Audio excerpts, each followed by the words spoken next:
এসো আমার বিশ্বস্ত বন্ধু, আমার দিদারে এসো। খোদা তাআলা জনাব অখুনাতুনকে সহি সালামতে রাখুক। মহামান্য বাদশার ফরমান পালনের অপেক্ষা রয়েছে। কোন বাদশা? বোঝা তো খোদাবান তোমার কাঁধেই তুলে দিয়েছে, আমার কাঁধে তো নয়। তার প্রকৃত বাদশা তো তুমি। তিনি তোমাকে মিশরের জনগণের নাজাতের জন্য পাঠিয়েছেন। তো প্রিয় ইরানুস, কেমন আছো? শুক্রিয়া আলী জনাব, খোশামদিদ। জনাব ইউজারসিফ দেখছি কাউকেই ভোলেননি, সবাইকেই মনে রেখেছেন। ভুলে যাওয়া আমার রীতি নয়। আপনাদের নিকট হাজির হয়েছে এ কারণেই, রাজ্যের বর্তমান বিষয়াদি নিয়ে আপনার সঙ্গে আলোচনা করতে চাই। হয়তো মিশরের 7 বছর দুর্ভিক্ষ ও গমগুদাম জাতকরণের বিষয়ে কথা বলবে, কিংবা হয়তো কৃষক ও সহায় সম্বলহীনদের বিষয়ে, অথবা খাদেম ও তাদের স্বেচ্ছাচারিতা বিষয়ে। এই খাদেমের উপরে যে সমস্ত দায়িত্ব অর্পণ করা হয়েছে তার বাইরে তো আমার কোনো কাজ নেই। নিঃসন্দেহে আমার নিকট এটা গুরুত্বপূর্ণ। অন্য সময়ের জন্য মিশরের অব্যাহত কাজগুলো বাকি থাকুক। আজ এক ভিন্ন খোয়াব দেখেছি তোমার জন্য আমি। কিন্তু গুদাম তৈরি এবং গম গুদামজাতকরণ এবং ইবাদতখানার খাদেমদের চক্রান্ত বিষয়ে আমার কিছু বলার ছিল। আমার বিশ্বাস তোমার মন্ত্রণালয় সম্পর্কে যেমন অভিজ্ঞতা আছে, তদ্রূপ খাদেম ও তাদের চক্রান্তের ব্যাপারেও। পরবর্তীতে এইসব বিষয়ে কথা বলবো। আপনি বরং আমুন ও তার খাদেমদের বিষয়ে পরিকল্পনা করুন, আর আমরা আপনার জন্য পরিকল্পনা করছি। শুধু শুধু চিন্তা করে মাথা ভারী করবেন না। আমরা সিদ্ধান্ত নিয়েছি তোমার এই একাকিত্ব ও চিরকুমারত্বের অবসান ঘটাবো। তার মানে আসল কথা হচ্ছে এই, আমি এখন পর্যন্ত আমার বিয়ে নিয়ে কিছু ভাবিনি। আমি তোমার কাছে প্রস্তাব করছি, এখন থেকে তুমি এই বিষয় নিয়ে ভাবা শুরু করবে। একাত্মবাদী খোদার ইবাদতকারী আতুনের ইবাদতখানার মহান খাদেম কনুসাসের এক সুন্দরী কন্যা রয়েছে, তার নাম ওয়াসানাত। তাহলে বান্দাকে মেনফিস থেকে তলব করার এই কারণ। আপনি আজই মহান খাদেম জনাব কনুসাসের নিকট যাবেন এবং তার কন্যাটিকে একবার দেখে আসবেন। এত তাড়াহুড়া করে? কেন নয়, ওয়াসেনাত সুন্দরী এবং একাত্মবাদী খোদার পূজারী। হ্যাঁ,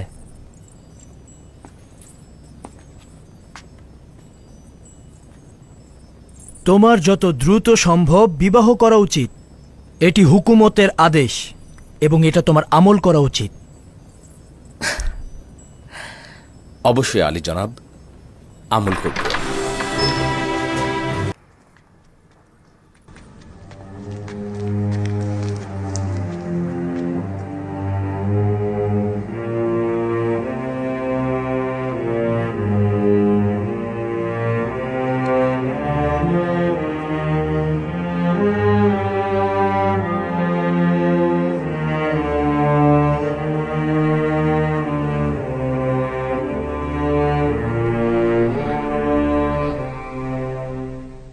আমি বৃদ্ধ এবং অসহায় হয়ে গিয়েছি, তাই না?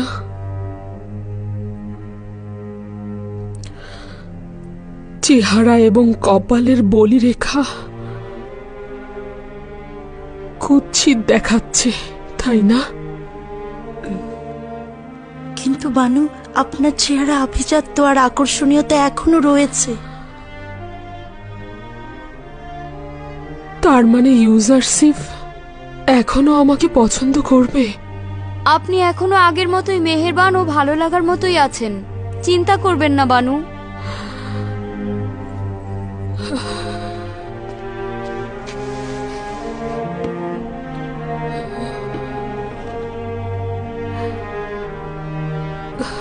না, ইউজারসিফ অত্যন্ত সুদর্শন জওয়ান।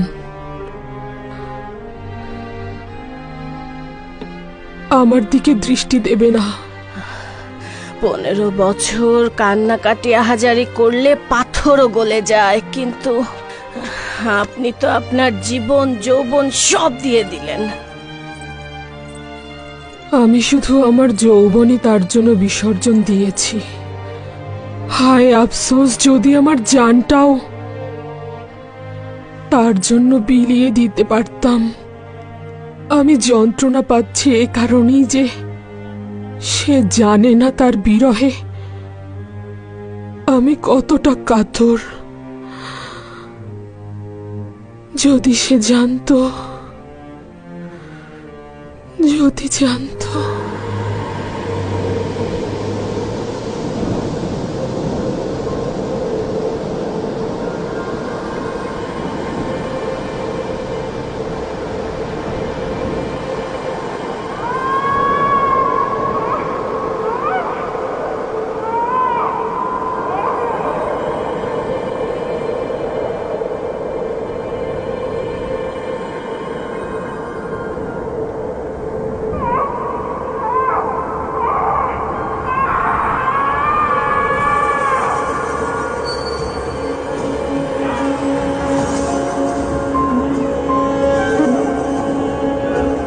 তুমি কে?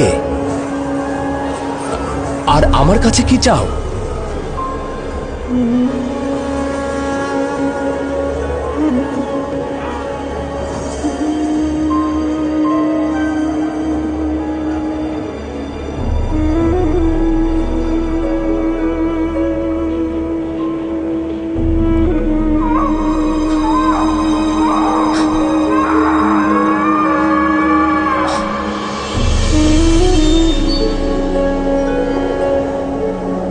এই নারী কে ছিল? আমার কাছে কি চাইছিল? কেন তার চেহারা চিনতে পারলাম না?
Puedo ver que todas estas personas están muy eufóricas. Este es un gran día, Yuzarsif. Un gran día para el Imperio.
গতরাতে আপনার চেহারায় গভীর দুশ্চিন্তার ছাপ দেখেছি।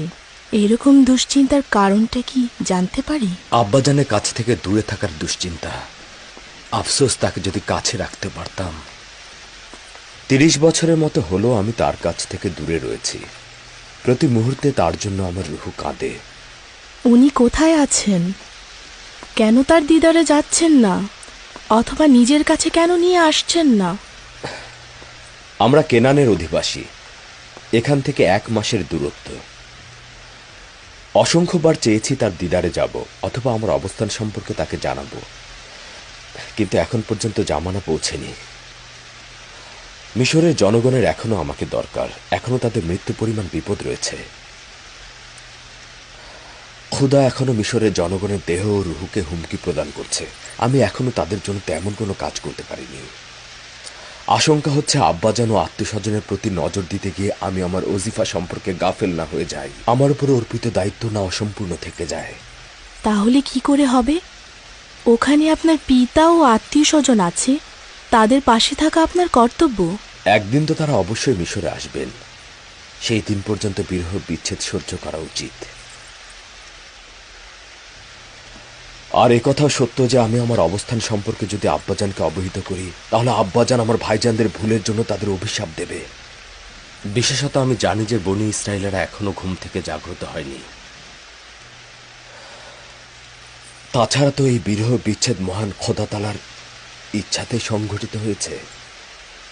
বলছিলেন বনি ইসরায়েল? ইসরায়েল আমার আব্বাজান ইয়াকুব নবীর উপনাম, তাই আমাকেও আমার ভাইজানদেরকে বনি ইসরায়েল বলে ডাকা হয়। মনে হচ্ছে আপনি আপনার ভাইদের কাছ থেকে গভীর আঘাত পেয়েছেন, কিন্তু পিতার নিকট আপনি সে কথা গোপন রেখেছেন। আচ্ছা, আমি কি সেই কারণটা জানতে পারি? হ্যাঁ, পরে জানতে পারবে। আমি জানি আপনারা পুরুষ মানুষ আপনাদের বুকের মধ্যে সিন্ধুকের মতো করে রহস্য লুকিয়ে রাখেন, ফাঁস করতে চান না। আমি অযথা সওয়াল করার জন্য ক্ষমা চাইছি।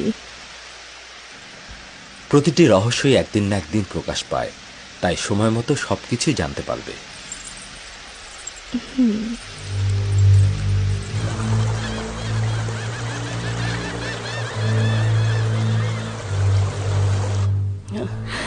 কয়েক বছর আগে আপনাকে বলেছিলাম ইবাদত খানার একজন জাদুকর ভবিষ্যৎবাণী করেছে ইউজাসিফ আপনার ঈমানকে বিপদে ফেলে দেবে। ইউজাসিফকে ভুলে যান, ভুলে যান। এটি আপনাকে অসংখ্যবার বলেছি, কিন্তু আপনি আমার কথা পাত্তা দেননি। আমার কথা শোনেননি। নিজের জিন্দেগি ইউজাসিফের জন্য অযথা ব্যয় করছেন। আপনি এখনই এই ধ্বংসাত্মক ইশক থেকে মুক্ত হয়ে যান। ইউজাসিফকে ভুলে যান, নিজের চিন্তা করুন। আমার জুলেখা, নিজের দিকে লক্ষ্য রাখুন, নিজের দিকে।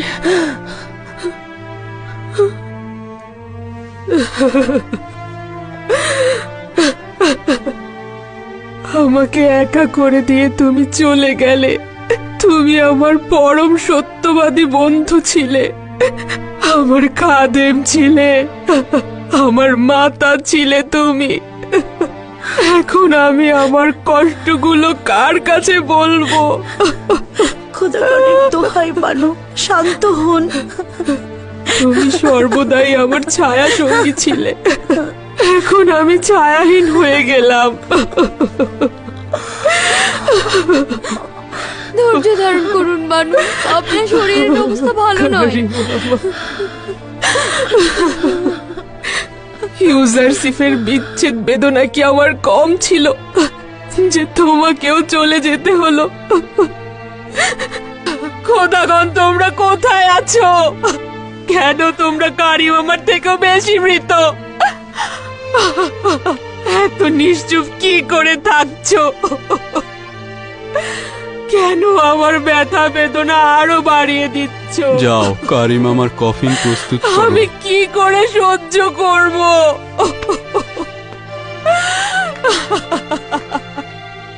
সে সব সময় আমার হেফাজত করত। আমি ঘুমিয়ে থাকতাম, সে আমার শিওরে দাঁড়িয়ে থাকতো। ঘুমাও কারি মামা, জুলেখার অপমান আর শুনতে হবে না তোমাকে।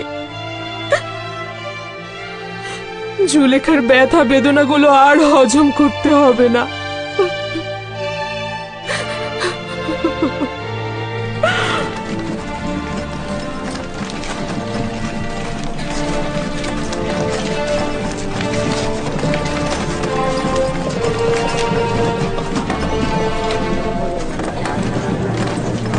আচ্ছা, এই কফিনটি কার?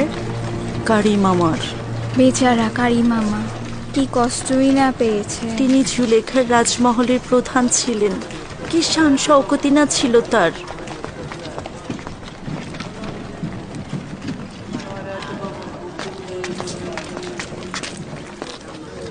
তার মানে রাজমহলে কেউ নেই? তা বলতে পারবো না, তবে দারুণ সুযোগ। এই সুযোগ কাজে লাগাতে হবে। চল চল।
আফসোস, এটা নেওয়া যাবে না। পারবো না।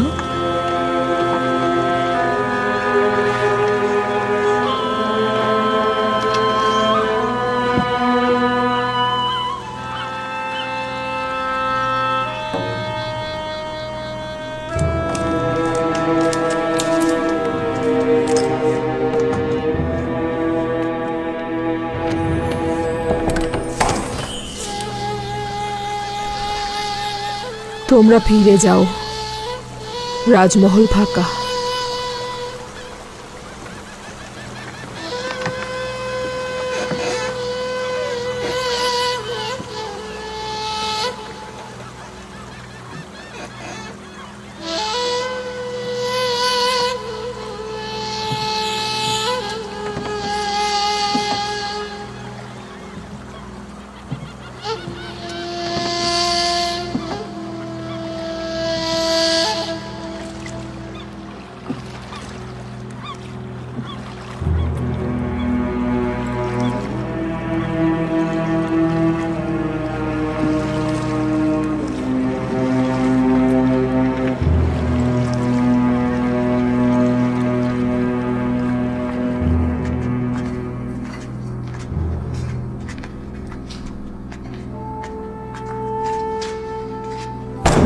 আরে কি হলো?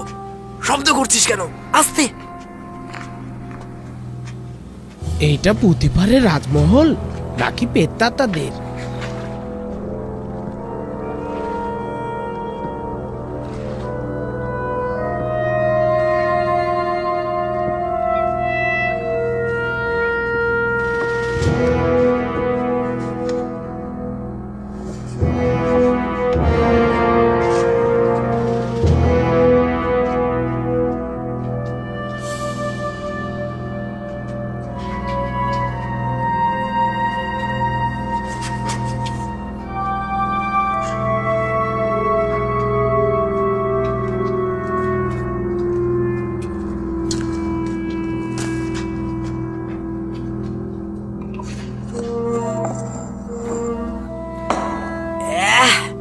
খালি মাকড়সার জাল আর মাকড়সার জাল।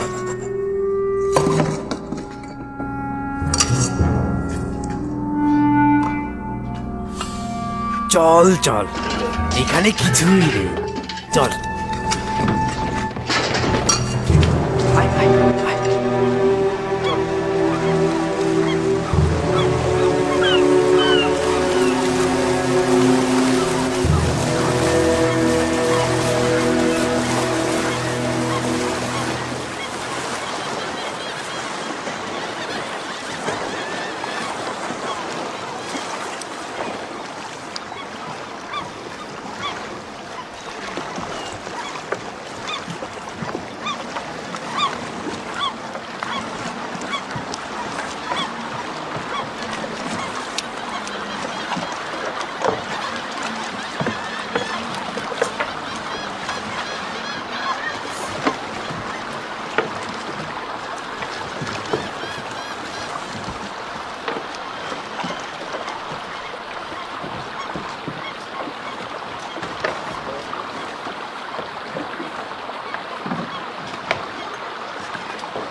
এখনই তাকে কিছু বলবার দরকার নেই, এতে তার দুশ্চিন্তা বৃদ্ধি পাবে।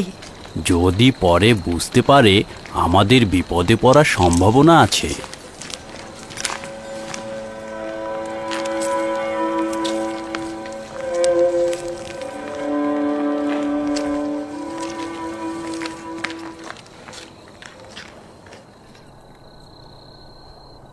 কি হয়েছে? এখানে কেন দাঁড়িয়ে আছো? আপনার জন্য একটা খারাপ খবর আছে বানু। মানে একটা খারাপ ঘটনা ঘটেছে। রাজমহলে চুরি হয়েছে আমার বানু।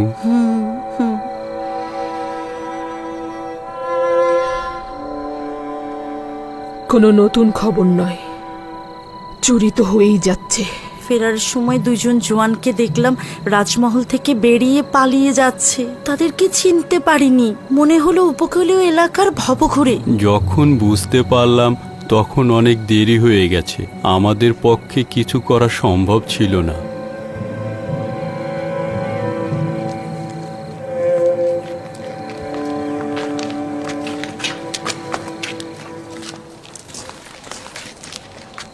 আমাদের একজনের উচিত ছিল রাজমহলে থাকা। হ্যাঁ, এই জায়গাটা খালি রাখা একদম উচিত হয়নি।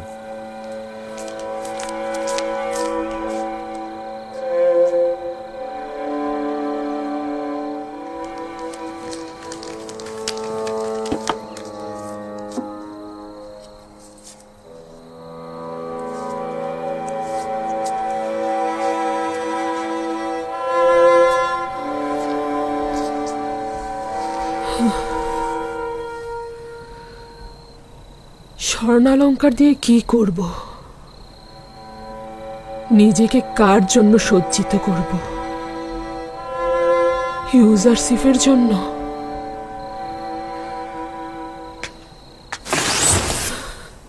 কেন সাহায্য করছো না?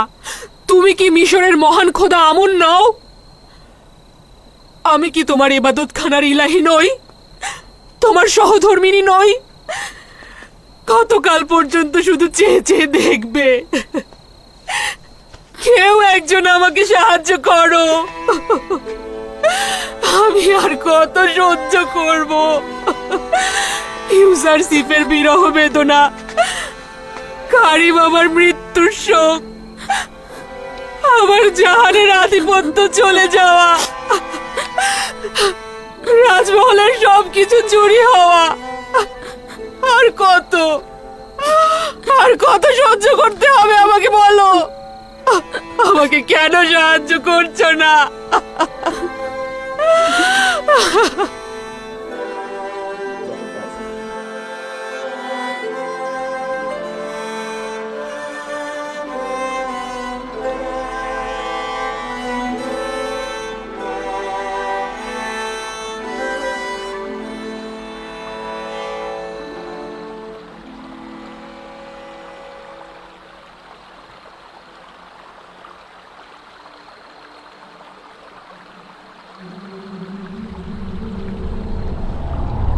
ইউজারশিপ,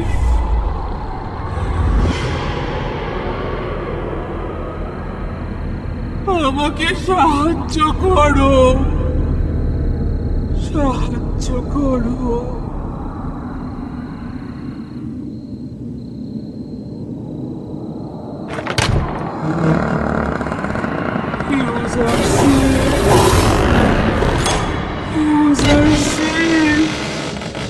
আমাকে সাহায্য করো,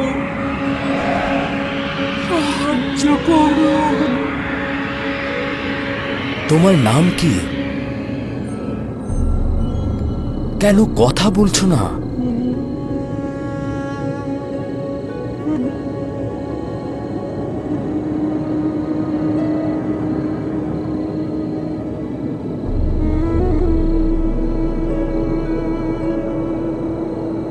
ইউজারশিপ, আমাকে সাহায্য করো।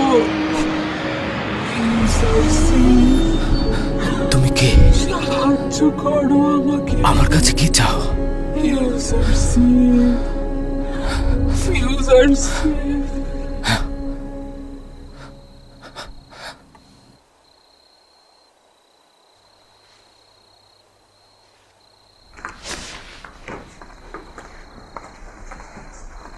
কি হয়েছে খোদার নবী? আবারও সে বৃদ্ধ মহিলাকে দেখলাম। সে আমার কাছে সাহায্য চাইছে, কিন্তু জানি না সে কে, জানি না কোথায় তাকে খুঁজে পাবো। খোদার নবীর খোয়াবের রহস্য তো গোপন থাকার কথা নয়। আমার মনে হচ্ছে যদি আপনি সেই বৃদ্ধ মহিলার চেহারা চিনতে সক্ষম না হন, তাহলে তা অবশ্যই মঙ্গলজনক নয়। সে আমার কাছে সাহায্য চাইছিল, আমার দিকে তার হাত প্রসারিত করছিল। যদি তিনি অভাবী হতেন, তাহলে খোদা তাআলা অবশ্যই আপনাকে পথ বলে দিতেন।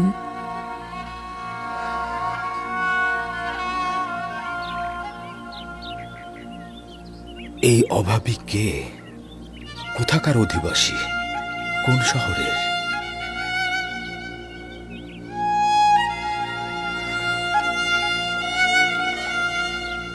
তার সন্ধানে আমাকে কোথায় যাওয়া উচিত?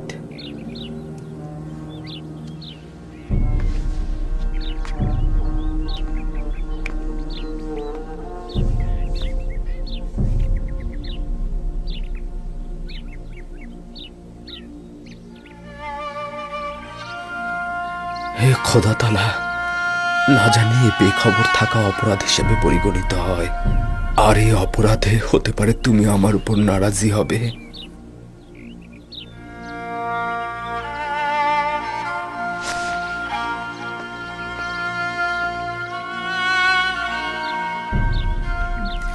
বানু, আমি ওনাকে যে কয়দিন ধরে দেখছি কখনো তৃপ্তি সহকারে খাবার খেতে দেখলাম না। হয়তো ভাবছেন এই শহরে তার থেকে অধিক কেউ ক্ষুধার্ত রয়েছেন। তাদের কথা চিন্তা করেই হয়তো তৃপ্তি সহকারে খাচ্ছেন না।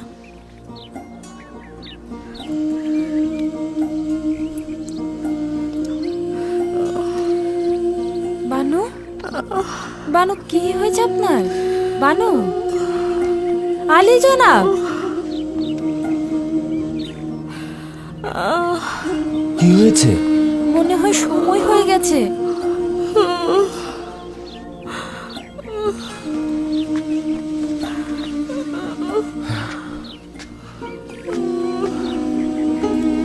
আলী জনাব, ধাত্রীকে খবর পাঠান। আসুন বানু, আসুন। এই তো আর একটু।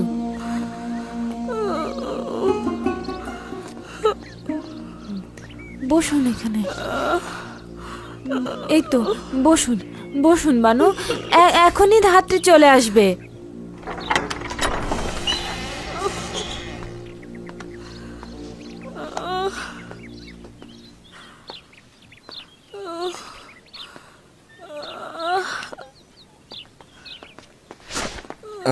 মালিককে ধাত্রীর খোঁজে পাঠিয়েছি আমি। ওয়াসেনাদের এখন অবস্থা কেমন? ব্যথায় একেবারে কুকড়ে যাচ্ছে। এখনই ধাত্রী চলে আসবে। তুমি এক কাজ করো, কিছু গরম পানির ব্যবস্থা করো।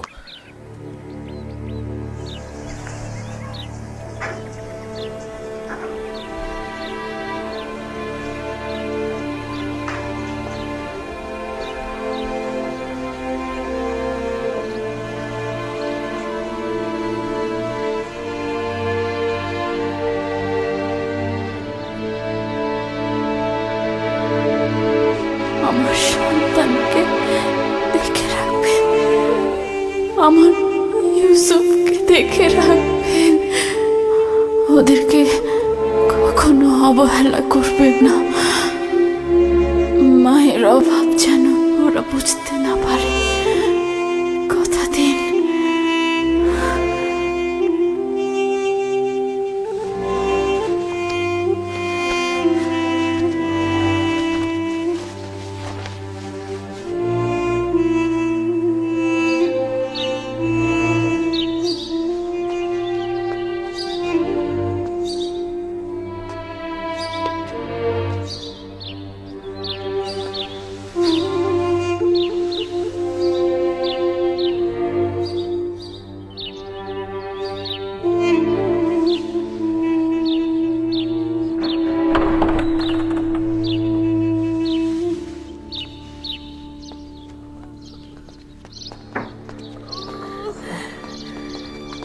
দরুদ আজ যে মিশর হাকিম ইউজারসিফ। খোদাবন্দের দরুদ আপনার উপরে। হ্যাঁ, চিন্তা করবেন না, আমার উপরে বিশ্বাস রাখুন।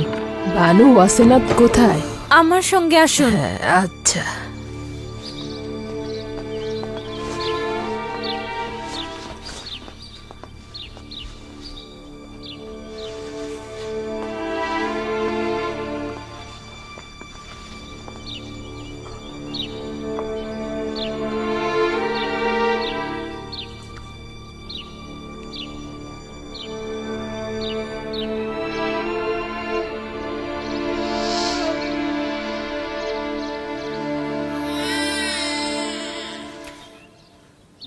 আলী জনাব, আপনি কন্যা সন্তানের জনক হয়েছেন। কন্যাটি দেখতে তার পিতার মতোই হয়েছে। ওয়াসেনাদের হাল হাকিকত এখন কেমন? সে সুস্থ আছে তো? তারা দুজনেই ভালো আছেন।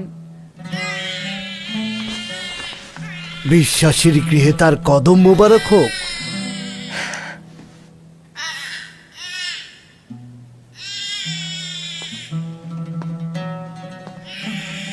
জনাব ইউজারসিফ, বেশ কয়েকবার আপনার গলার এই মোহরটার দিকে লক্ষ্য করছি। আপনি এটা স্পর্শ করে প্রশান্তি অনুভব করছেন। এটা আসলে কি?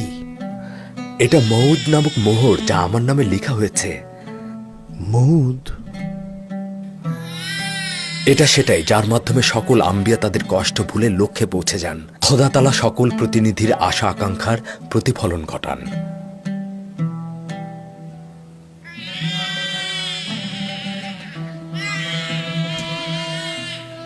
আফসোস, যদি আব্বাজান থাকতো, আমার প্রথম সন্তান তার দোয়া পেত।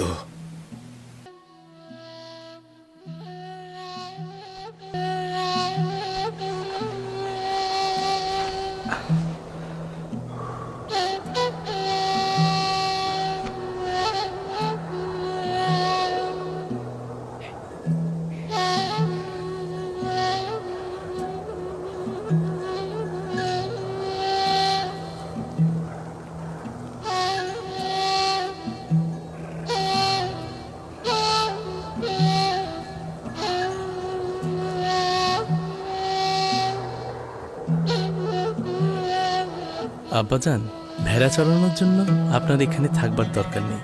আপনার বরং গৃহে থাকাই উত্তম।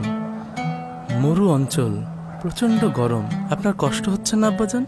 না পুত্র আমার, খোদা তাআলার সৃষ্টির অপরূপ সৌন্দর্য এবং প্রকৃতির এই লাবণ্য আমার কষ্টকে উপশম করে দেয়। আজ আপনাকে খুব আনন্দিত দেখাচ্ছে। হ্যাঁ আমার পুত্র, তবে জানি না আমি কেন। মনে হচ্ছে আজ ইউসুফ আমার মতোই আনন্দিত।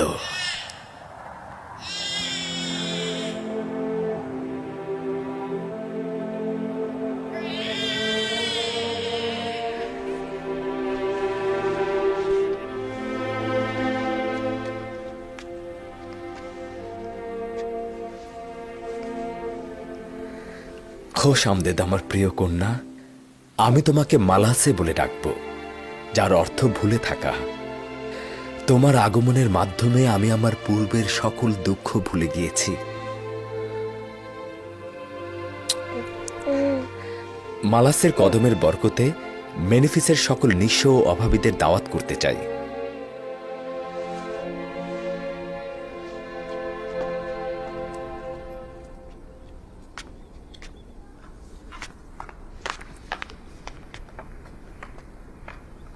তমা,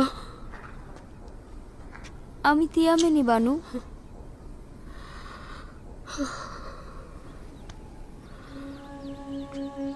আমি ঠিক মতো দেখতে পাচ্ছি না, সবকিছু অন্ধকার লাগছে। অবিরাম কান্নার জন্য এরকম হচ্ছে। কেন এভাবে কাঁদছেন বানু? এভাবে অবিরাম কান্নার ফলে আপনার চেহারা বিবর্ণ হয়ে যাচ্ছে, আপনার চোখগুলো নষ্ট হয়ে যেতে পারে। কেন নিজের কথা ভাবছেন না একবারও? এগুলো অনেক পুরনো কথা। কান্না আমার মানসিক ক্ষতের উপশম। যদি কান্না না করি, দিওয়ানা হয়ে যাব। কি হলো? আবার কোথায় যাচ্ছেন বানু? নীল নদের জেটির পাশে আমার সাথে যাবে? রুদামুনের কাছে ইউজারসিফের খবর জানবো। আমি তো আর আপনার পথে বাধা সৃষ্টি করতে পারি না, আর আপনাকে এভাবে একা ছেড়েও দিতে পারি না। অতএব আপনার সাথে যেতে বাধ্য হচ্ছি।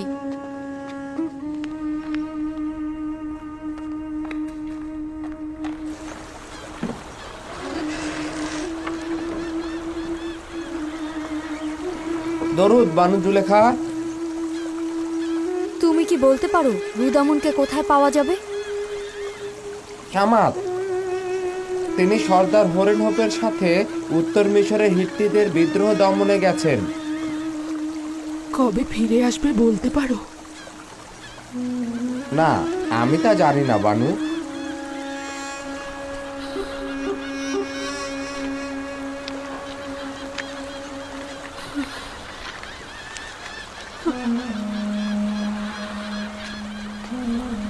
বানু, এখান থেকে উঠে পড়ুন। এভাবে বসে থাকা ঠিক হচ্ছে না। আপনাকে এখানে তো সবাই চেনে।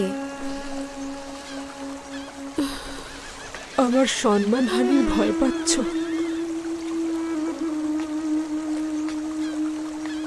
আমার লজ্জা শরমের আর কি বাকি আছে?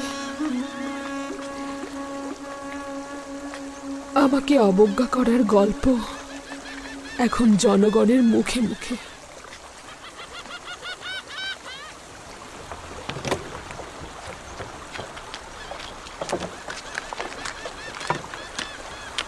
জুলেখা ইউজারশিপের প্রেমে দিশেহারা হয়ে দেওয়ানা হয়েছে।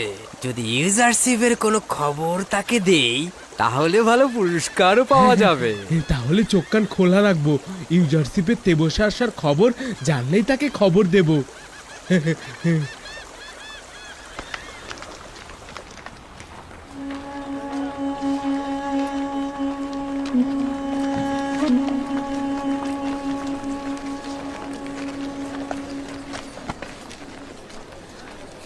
বেচারা জুলেখা। কেউ কি বিশ্বাস করবে মিশরের একসময় সেরা সুন্দরী আজ এই অবস্থা? ইউজারশিপের প্রতি ইশকেই তার এই অবস্থা। আচ্ছা, সে কি জানে ইউজারশিপ বিবাহ করেছে? চুপ, আশা করি যেন কখনোই না জানতে পারি। এই মানসিক যন্ত্রণা সে সহ্য করতে পারবে না। আমার মনে হয় জানে, আর সে কারণেই তার এই অবস্থা। যদি জুলেখা তার বয়সের পার্থক্যটা বুঝতে পারতো তাহলে এই অবস্থা হতো না।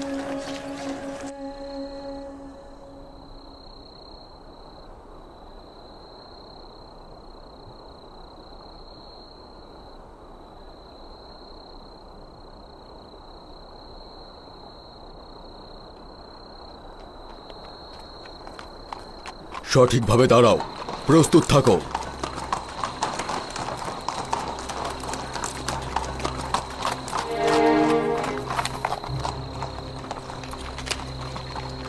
বাদশাহ রাজমহলের যোগ্য সেনা কর্মকর্তা কেমন আছে? শুক্রিয়া আলী জনাব।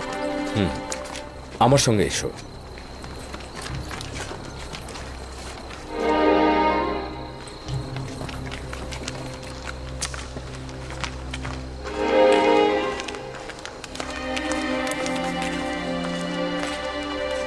কি হয়েছে আজিজে মিশর জনাব ইউজারসিফ, হঠাৎ করে অসময়ে রাজমহলে? ইরানুস ও রাজমহলের বাবুর্চিকে আমার নিকট নিয়ে এসো। ইরানুস এবং রাজমহলের বাবুর্চিকে খবর দাও। আদেশ শিরোধার্য। মশালগুলো জ্বালাতে বলো। দ্রুত করো, মশালগুলো জ্বালিয়ে দাও। জনাব ইউজারসিফ, মহামান্য বাদশাহ অখনাতনকে জাগ্রত করব? না, প্রয়োজন নেই, এখন সে নিজে থেকে জেগে উঠবে। আমাদের সঙ্গে তার কি কাজ রয়েছে এটা কি বলেছে? না, শুধু দ্রুত যেতে বলেছে। দরুদ আজিজে মিশর জনাব ইউজারসিফ। খোদাবন্দের দরুদ তোমাদের উপরে। তোমাদেরকে আমি কতবার বলেছি আমার সামনে তাজিম করবে না। মনে হচ্ছে দৌড়া না মারা পর্যন্ত তোমরা এই কাজ পরিত্যাগ করবে না। আদেশ পালনীয় আলী জনাব, আর এমনটি হবে না। মহামান্য বাদশার জন্য উপযুক্ত খাবার ও শরবত তৈরি করো। এই গভীর রাতে? হ্যাঁ, কিছুক্ষণের মধ্যে মহামান্য বাদশাহ ক্ষুধার্ত হবেন এবং আমাদের কাছে খাবার চাইবেন। এখন পর্যন্ত তো এরকম হয়নি জনাব ইউজারসিফ। আপনি কি সন্দেহ নিশ্চিত? পোষণ করো না। যখন আলী জনাব বলেছেন বাদশাহ ক্ষুধার্ত হবেন, তার মানে হবেন। যত দ্রুত সম্ভব, সময় খুবই সংক্ষিপ্ত। তত্ত্বাবধায়ক ও রাজমহলের সকল অধিবাসীকে খবর দাও, সবাই যেন উপস্থিত থাকেন। আর মালিক, আপনি আমার সঙ্গে চলুন। রাতের খাবার অর্ধেক রয়ে গেছে, সাথে কিছু ফল প্রস্তুত করি, তাতেই মনে হয় হয়ে যাবে। হ্যাঁ, এটাই যথেষ্ট হবে। বাদশাহ এর থেকে বেশি আর খাবার খাবেন না। এইটার অর্থ হচ্ছে বাদশার জরুরি তলব। এই অসময়ে আমি এমন ক্ষুধার্ত কেন? এইরকম তো এর আগে কখনো হয়নি।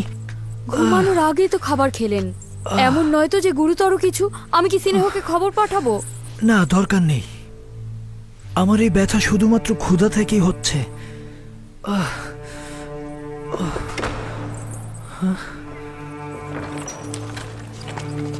দরুদ মিশরের মহামান্য বাদশাহ ও বানু নিফারতিতি। আজিজে মিশর, এখানে কি করছো? তুমি কখন এসেছো?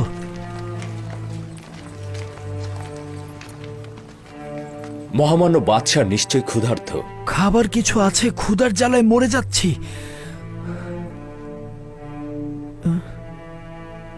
তুমি কি করে জানলে? আজ রাত থেকেই দুর্ভিক্ষে সেই 7 বছর শুরু হতে চলেছে, আর সেটা প্রথম মহামান্য বাদশার ক্ষুধার নিশানার মধ্য দিয়ে শুরু হতে যাচ্ছে। আপনি কোথা থেকে জানতে পারলেন? আপনি তো মেনফিসের অবস্থা দেখতে গিয়েছিলেন। মেনফিস থেকে তেবসের এত দীর্ঘ রাস্তা কি করে আসলেন? এসব আমি পরে খুলে বলবো। মহামান্য বাদশাহ কি খাবার খেতে ইচ্ছুক নন? তোমার কাছে দেখি কোনো কিছুই গোপন নয়, সবকিছু আগেই ভেবে রেখেছো।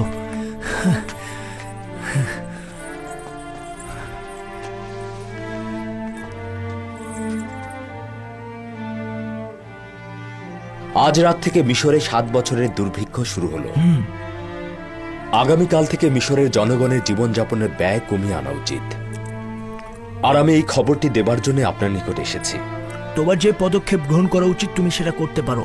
মহান খোদাতালার নিকট এই বিপদ থেকে উত্তরণের জন্য সাহায্য চাইছি, যেন এই ভয়াবহ দুর্ভিক্ষ সর্বোত্তম উপায়ে মোকাবেলা করতে পারি।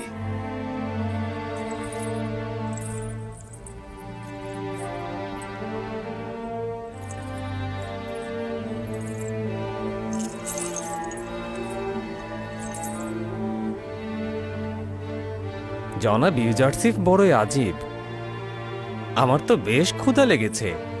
তার মানে আমরা যেভাবে ক্ষুধা অনুভব করছি, জনগণের অবস্থাও কি তাই হবে? শুরু হয়েছে, এটা জনগণ কিভাবে জানবে? জনগণ তার নিজে থেকে বুঝতে পারবে। মাটি ফেটে চৌচির হয়ে যাবে, আসমান কৃপণতা করবে, বৃষ্টি হবে না, ফসল উৎপাদন ব্যাহত হবে। আর এগুলোই হলো দুর্ভিক্ষের নিশানা। যে সকল কৃষক গম হস্তান্তর করতে আসবে তাদেরকে বলবে শুধু খাবারের জন্য গম সংরক্ষণ রাখতে, কৃষিকাজের জন্য বীজ সংরক্ষণের প্রয়োজন নেই এখন। সকল শহরে এটা ঘোষণা করে দাও যে এবছর বৃষ্টি হবে না, সে কারণে কোনো চাষাবাদও হবে না, সুতরাং মাটিতে বীজ ছিটিয়ে কোনো লাভ হবে না। আর আমাদের প্রতিনিধিদেরকে জানিয়ে দেবে প্রতিটি শহরের ধনী ও গরিবের সংখ্যা সঠিকভাবে হিসেব করে বের করতে এদের হিস্যে একরকম হবে না। আর আমাদের এটা অবশ্যই পূর্বে নির্ধারণ করতে হবে দুর্ভিক্ষের সময় কে কতটা পরিমাণ গম পাবে এবং কি মূল্যে তাদেরকে গম বিতরণ করা হবে।